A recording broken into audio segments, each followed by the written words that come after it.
Santapan Harian Minggu 12 April 2026.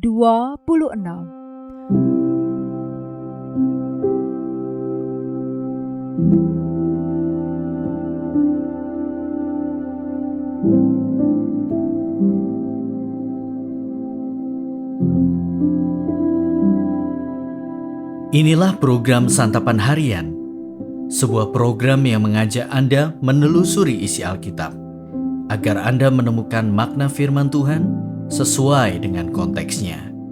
Santapan Harian tertuju bagi Anda yang ingin memiliki kehidupan rohani yang segar, kuat, dan sigap. Hari ini kita akan membaca Hakim-Hakim pasal yang kedua, ayat pertama hingga ayatnya yang kelima. Namun sebelumnya, mari kita berdoa. Di dalam naungan sayap kasih-Mu ya Kristus, tenangkanlah hati dan pikiran kami, agar kami dapat mendengar suara-Mu melalui firman-Mu. Di dalam kasih-Mu Yesus, kami memohon. Amin. Hakim-Hakim 2 ayat 1-5. Lalu malaikat Tuhan pergi dari Gilgal ke Bokim dan berfirman, "Aku telah menuntun kamu keluar dari Mesir dan membawa kamu ke negeri yang kujanjikan dengan sumpah kepada nenek moyangmu. Aku telah berfirman, aku tidak akan membatalkan perjanjianku dengan kamu untuk selama-lamanya. Tetapi kamu, janganlah mengikat perjanjian dengan penduduk negeri ini. Mezbah mereka haruslah kamu robohkan, tetapi kamu tidak mendengarkan suaraku. Mengapa kamu berbuat demikian? Sebab itu aku berfirman lagi, aku tidak akan menghalau orang-orang itu dari hadapanmu, sehingga mereka akan menjadi musuhmu, dan ilah-ilah mereka akan menjadi jerat bagimu." Setelah malaikat Tuhan mengucapkan firman itu kepada seluruh orang Israel, menangislah bangsa itu dengan suara nyaring. Itulah sebabnya tempat itu dinamai Bokim, dan di sana mereka mempersembahkan kurban kepada Tuhan.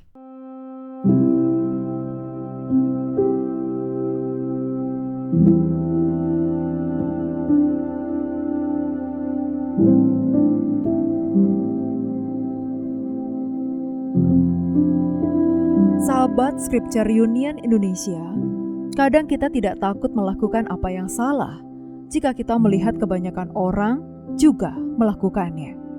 Barangkali hal ini terjadi karena kita berpikir, jika dosa ini dilakukan secara massal, kita dapat dimaklumi dan tidak akan dihukum. Malaikat Tuhan berfirman bahwa Ia telah menuntun umat keluar dari Mesir dan tidak akan membatalkan perjanjiannya dengan umat untuk selamanya. Dalam perjanjian ini ada tuntutan, yaitu umat tidak boleh mengikat perjanjian dengan penduduk negeri dan umat harus merobohkan mezbah mereka. Tetapi ternyata umat tidak taat. Sebagai hukuman, Ia tidak akan menghalau orang-orang Kanaan, sehingga mereka menjadi musuh dan ilah-ilah mereka menjadi jerat bagi umat. Menangislah umat, sehingga tempat itu dinamai Bokim, yang artinya meratap. Kata malaikat dalam bahasa Ibrani berarti utusan. Untuk menentukan apakah yang muncul adalah malaikat atau Allah sendiri, kita dapat melihat konteks dan petunjuk yang ada. Dari huruf M besar, yaitu malaikat, seperti dalam nas hari ini yang hadir dan berfirman adalah Allah. Dicatat pada pasal yang pertama bahwa sejumlah suku tidak menghalau orang Kanaan di daerah mereka, seperti yang telah Allah perintahkan. Ternyata ketidaktaatan ini adalah sesuatu yang dilakukan secara massal oleh seluruh suku. Akibatnya Allah menghukum mereka semua dan mereka pun meratap. Jangan berpikir jika semua atau kebanyakan orang melakukan dosa yang sama, maka Allah tidak akan menghukum. Allah memang panjang sabar, tetapi bukan berarti kita dapat meremehkan atau mempermainkan Allah.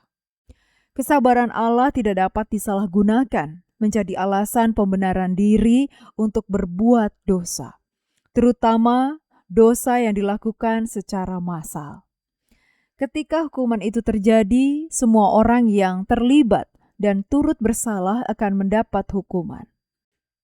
Masalnya suatu perbuatan salah tidak menjadikannya benar dan tidak membuat kita kebal dari hukuman Allah. Jadi tetaplah setia kepada Allah dan janganlah kita ikut melakukan dosa, seberapapun banyaknya orang yang melakukannya. Mari kita berdoa.